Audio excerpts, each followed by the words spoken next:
Neste vídeo, vamos falar do indicador 1 do Previne Brasil e demonstrar como faz o lançamento correto no prontuário eletrônico do cidadão. Este indicador fala da proporção de gestantes com pelo menos 6 consultas pré-natal realizadas, sendo a primeira até a 12ª semana da gestação.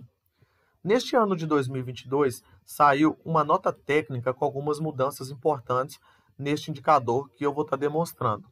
A primeira delas, a gente já vê no próprio título do indicador, onde fala que a primeira consulta é até a 12ª semana da gestação. Anteriormente, essa primeira consulta era até a 20ª semana da gestação.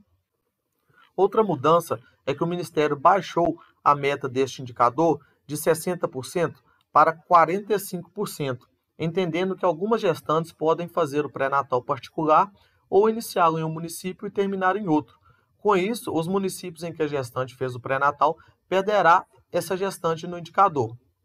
Ainda sobre a meta, nós temos que enxergá-la somente como o caminho para chegarmos ao parâmetro.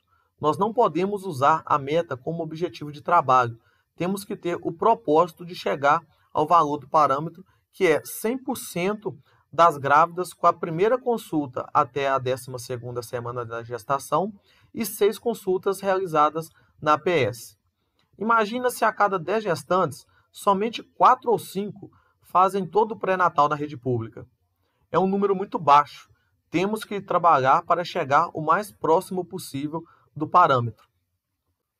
E para atingirmos esse indicador e, acima de tudo, darmos um atendimento de qualidade às gestantes e, com isso, evitando complicações e até mesmo mortes durante a gestação, nós temos que pensar que o pré-natal não começa com a consulta do enfermeiro ou médico. O pré-natal se inicia com um agente comunitário de saúde fazendo um trabalho qualificado de visita domiciliar que convença essa gestante a procurar o serviço de saúde e que a conduza até esse serviço ou, em caso de impossibilidade, que leve os profissionais de saúde até essa gestante e que faça o trabalho de cadastro e atualização de cadastros corretos. É importantíssimo que o ACS faça uma boa captura e uma captura precoce dessa gestante para atingirmos este indicador. Além dessas mudanças, eu gostaria de passar algumas informações importantes que podem vir a ser dúvida. Observe o título deste indicador: proporção de gestantes com pelo menos 6 consultas realizadas, sendo a primeira até a 12ª semana da gestação. Ou seja, se a primeira consulta for após a 12ª semana da gestação, o município já perdeu esta gestante no indicador, mesmo que faça as 6 consultas pré-natal. E também, mesmo que faça a primeira consulta até a 12ª semana da gestação e não faça um total de, no mínimo, 6 consultas durante toda a gestação, não valerá para o indicador. Lembrando que essas consultas só valem se forem feitas na rede pública e no mesmo município. Também é necessário que a gestante esteja vinculada a uma equipe do município, senão não valerá para o indicador. Aí está mais uma vez a importância do trabalho feito pelo ACS. Outra informação muito importante que eu gostaria de passar é que a gestante é contabilizada no indicador do quadrimestre em que está a DPP, a data provável do parto. Ou seja, se ela iniciou o pré-natal em um quadrimestre e a DPP é no quadrimestre seguinte, ela será contabilizada para o indicador do quadrimestre seguinte.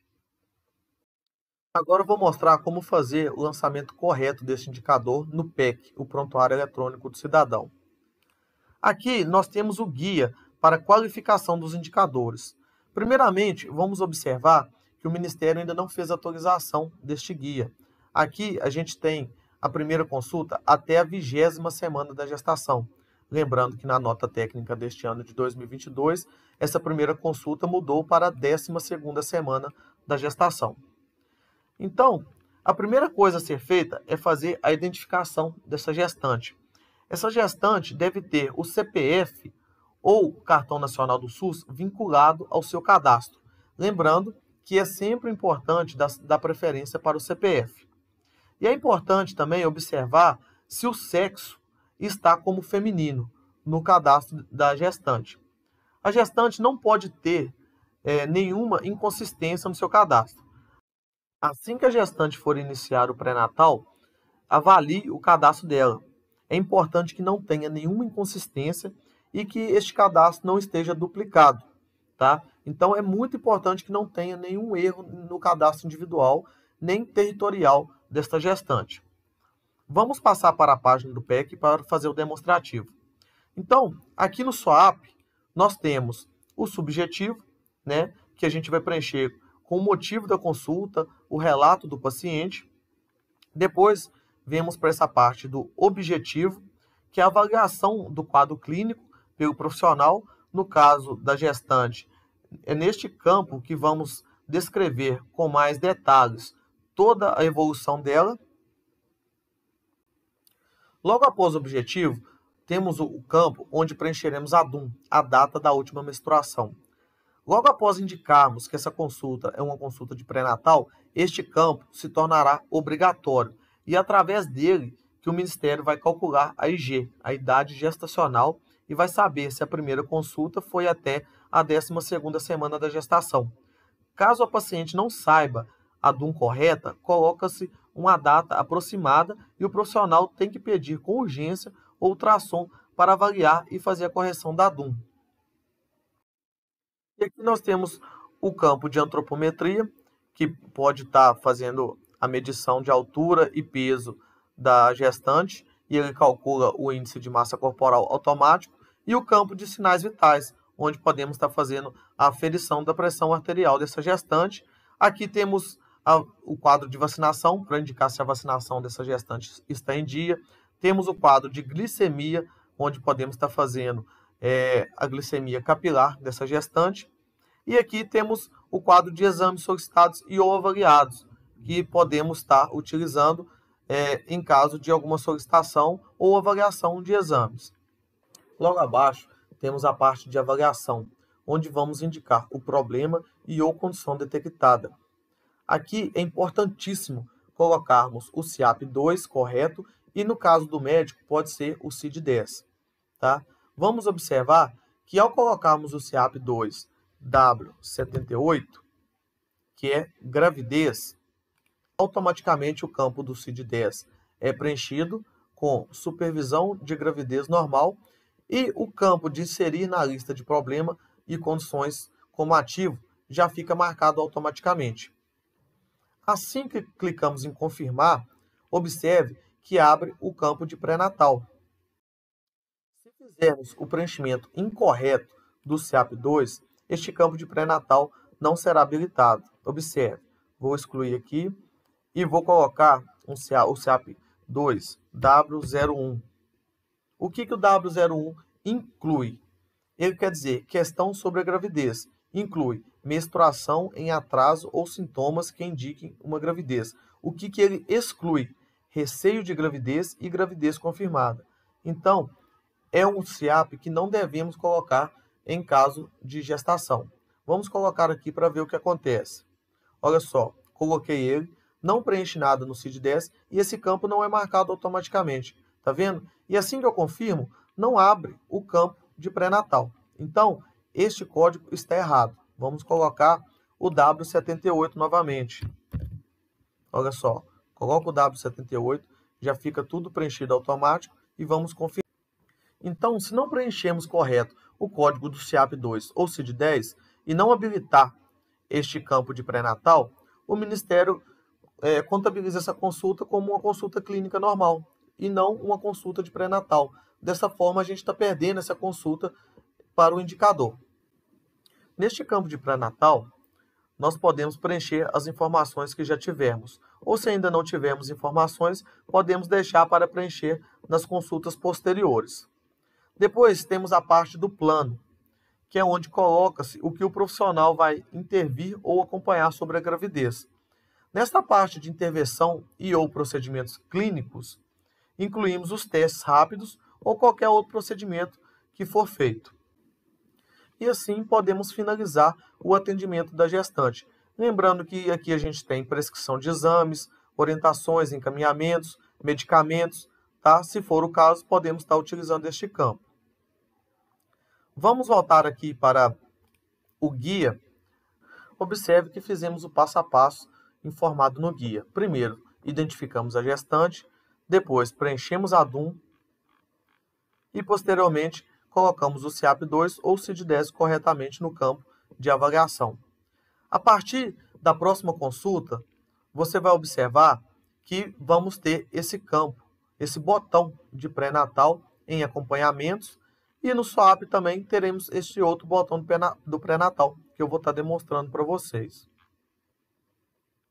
Temos também aqui diversos outros CIAP2 e CID-10 que podem ser utilizados no acompanhamento dessa gestante, dependendo da situação dela, ok? Vamos voltar ao PEC para ver como que fica a partir da segunda consulta do pré-natal.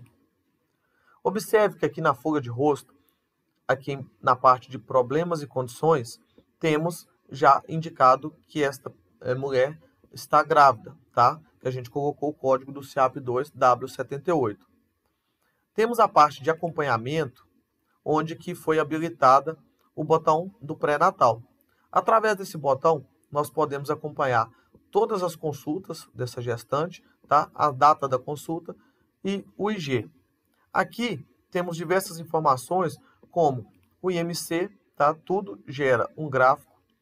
Glicemia, que quando é preenchida também tem um gráfico. Pressão arterial e altura uterina. Tudo através de gráfico aqui para você fazer o acompanhamento dessa gestante. Vamos voltar ao SWAP e observe que aqui em objetivo vai ter o botão de pré-natal, que quando clicamos nele aparece a parte de pré-natal para preenchermos as informações. Olha só, aqui temos a parte do pré-natal assim que clicamos no botão. E quando clicamos nele também, no campo de avaliação, observe que já vai ter o código W78 para gravidez preenchido. Isso aconteceu porque clicamos no botão de pré-natal. Ok? Então, é sempre importante clicarmos no botão de pré-natal em todas as consultas subsequentes. E aqui também, em problemas e condições detectadas, na parte de avaliação, que nós fazemos o encerramento dessa gravidez. Vamos dar um exemplo. Vou aqui em cima desabilitar o botão do pré-natal para tirar o código da gravidez aqui. Vou colocar, por exemplo, o CIAP2W90, que é parto sem complicações de nascido vivo, ok?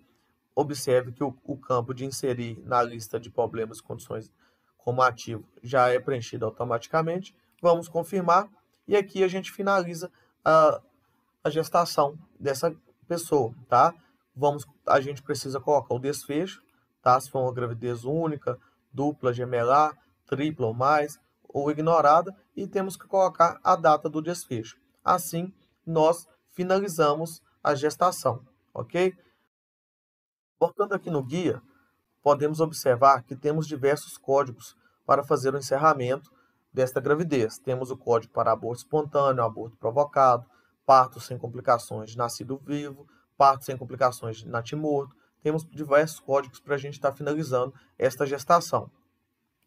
Ok? Então, desta forma, nós damos o fim a esse vídeo. Espero que tenha ficado bem explicado. Em caso de alguma dúvida, podem estar entrando em contato comigo.